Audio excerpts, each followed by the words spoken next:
Hey everyone, I'm Kate Knowles. Welcome to another edition of Scriptly Adapted, and this is my co-host. Hey guys, what's up? This is Keone Howard. How are you guys doing? So today we're going to delve into the newest film written and directed by one of my favorite directors, Woody Allen. Willie Allen. Blue Jasmine. The aspect that really stuck out to me the most was Woody's great, clever, smart way of making commentary on today's wealthy, today's privileged, the class system in this country, and how ridiculous some people actually live in this country, and probably their thinking as far as issues within their family or relationships, which is Jasmine's major issue, major issue in her relationship. And Alec Baldwin, by the way, played that role of a sleazy, absolutely, and he did it almost as if he was really like that. Exactly. Woody is a very, very talented director. I mean, he's a talented director. Very smart man when it comes to putting in, little things in his films that have you think. Yeah. And have you, really sit back and like, wow, people actually really act like that today. Or, do we really, do people who with wealth really look at their wealth as something that will last forever and that they don't have to worry about anything else in their lives just besides enjoying life and spending money and stuff like that. Right. Woody has a really, really interesting way of putting things like that in the film. And I found that interesting. Most of Woody Allen's films, if not all of them, take place in New York. And I think that this one, he was really able to delve into that because he's a native New Yorker. He knows about the life of New York. Yeah. Especially the life of the very well-off. And, it takes place in Long Island, the Hamptons as well. Yeah. So, I mean, he's the right person for the job. Speaking of, really capturing the essence of Manhattan or New York, in a lot of the scenes of the film, he would, get close-ups of the street names. I don't know if you really noticed that. No, I didn't. He would get close-ups of the street names and then pan down to the action of what was going on. I just found that really interesting. I guess he was establishing the scene, but also paying homage to his city. He loves New York. He's an avid New Yorker. Yeah. He's always at, Knicks games. He's an avid New Yorker, and I guess he just wanted to really show that this was Manhattan, this was New York. That really adds to the quality of the movie. Yeah. It makes it legit. Authentic. Yeah, exactly. You would think Jasmine would be this charitable, loving, generous person with her money, but she's the complete opposite, and they keep, Woody flashbacks all throughout the film about Jasmine and her husband, Hal, who is played by Alec Baldwin, and the way they treat Jasmine's sister when it came to money. Right. They didn't really give her much. Right. They didn't treat her right.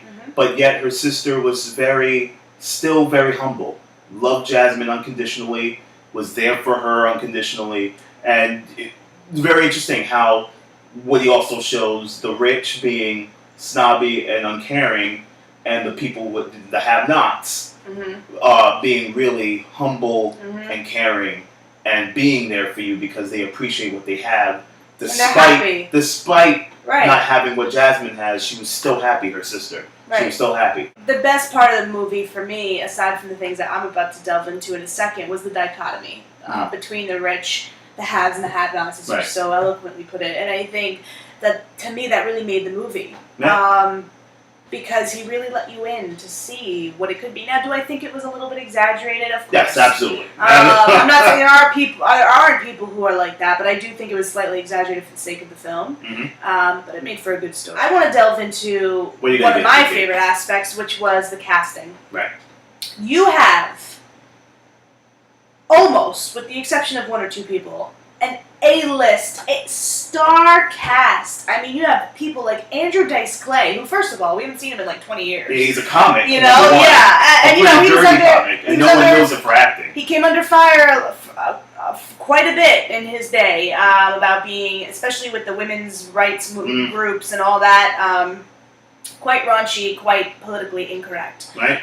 Never my most favorite person, but I have to say, his performance in this movie, as limited as it was outstanding. Outstanding. Woody has a knack for casting the appropriate people for those roles. He cast the appropriate people, Kate, but it's also the role didn't do much stretching for Dice. It was true. kind of Dice elevated maybe to not elevated. It was Dice dumbed down a little bit. Yeah. It was Dice, but it worked. But he performed it well. And he delivered well. Two performances that really stuck out to me. Obviously, and I'll start with the main one, was Cate Blanchett. Mm-hmm. You know, actress from Australia, obviously all of you know her, Oscar-winning actress. She gave, I think, it's fair to say, the performance of a lifetime in this film. She's definitely going to garner some Oscar buzz. If not a win, she's definitely going to get nominated. Absolutely. Raw, real person with problems. When you think about someone with mental distress over a significant event in their life, such as what happens in the movie, she really epitomized that. Yeah. And I'm not going to give the ending away, but I think the ending was true to what really happens in real life. It's not a feel-good ending. It's not, a too good to be true ending. It's an ending that's real and true to life. Absolutely. And I think that's one of the things that Woody Allen is great about. There were scenes where it was almost as if she was just acting in a room alone. Yeah. Yeah. Like there was nobody else there. Like you were just watching Cate Blanchett act. But Woody does that well. Yeah, he does. But when he films, well, he doesn't film, but when he's telling the cinematographer the look that he wants to go for, he zeroes in on that person, and it's almost as if she's talking to everybody else. Mm-hmm. And this is, dramatic irony, obviously. Right. She's talking to everybody else, but you can't see them. Yeah. So it makes you feel uncomfortable. It makes you feel almost as if you're in the room with her when she's having a breakdown. Very theatrical, very staged. But she didn't overdo it, though. Oh, she didn't overdo it. It was perfect. She executes a level of emotion with this character, Jasmine, that was just so believable. Mm-hmm. That I was sitting in the theater and I was just like, I was immersed in her character and I just wanted to know more, and I felt for her, but then I hated her. And that's what her character's all about, is all the different levels of emotion. And the struggle between being loved and hated. With being loved and hated, and her struggle with, mental distress over what happened. And you would think that, okay, yes, it's just money, whatever. But this was a lifestyle, and this was something she grew accustomed to. Mm-hmm. And she lost it all. Yeah. And I don't know if... A question I have is, I don't know if Woody was doing that as far as giving her that mental distress part of her character. I don't know if he was doing that to make it seem like rich people are crazy for being this distressed over money, or was he really trying to tackle that this could happen? To show that she's human. It was to show that you get so accustomed to living a certain way and being, and then when something happens, your whole life is shattered. Your whole world is gone. Blanchett was on The View a couple of days ago, and she was telling me, personally.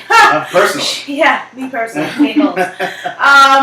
She was telling the ladies of The View that she was so nervous to work with Woody Allen, also because there's no post-production, and Woody Allen does a couple of takes and that's it. So you either knock it out, or you're screwed. Right. Or and he came up to her, and he was saying to her, "This is just awful. Awful. It's awful."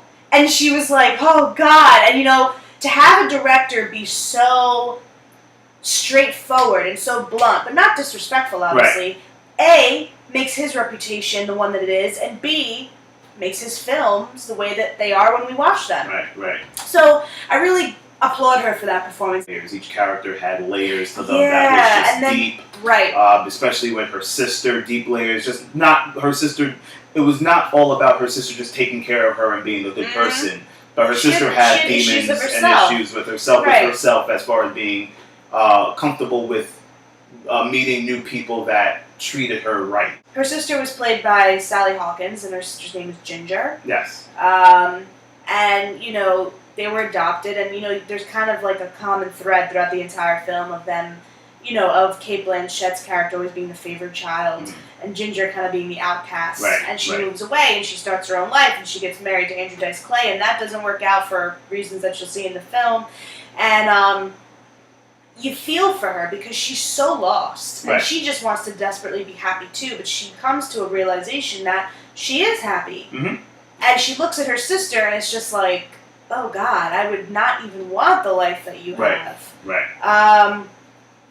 And I thought that Sally Hawkins' performance was excellent as well. Yes. It was also real, and it made you relate to her. And she was a very well-rounded character. Very well-rounded. Not flat at all. No. Whereas no. Kate Blanchett's character was very flat. Louis C.K., who acts as Al, which was one of Ginger's love interests. You have Bobby Cannavale, who acts as Chili. Peter Sarsgaard. Yeah, Peter Sarsgaard. Who was great, phenomenal Jasmine. cast. I mean, Woody Allen really picked it well. Yes.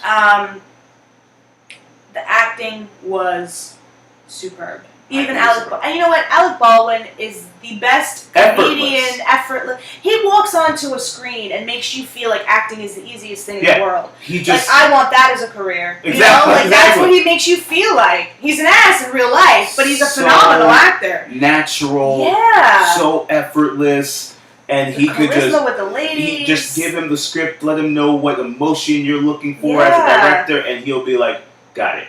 And boom. Exactly. Delivers. The movie was very, very, very solid. Really well done. It opens your eyes to what possibly could happen if you're, if you're totally disillusioned. Which I think she was. Yeah. Movie delivered. Excellent film. Guys, remember to support your local theaters. Yes, we drive that home. Do it. Something Kate is very passionate about, also myself. Definitely join us for our next show. Yes. There will be one more show before we go on a bit of a hiatus. There's some big things coming your way. When we get back, great stuff. Yes. Guys, thank you for joining us for Strictly Adapted. Take care, guys. Bye.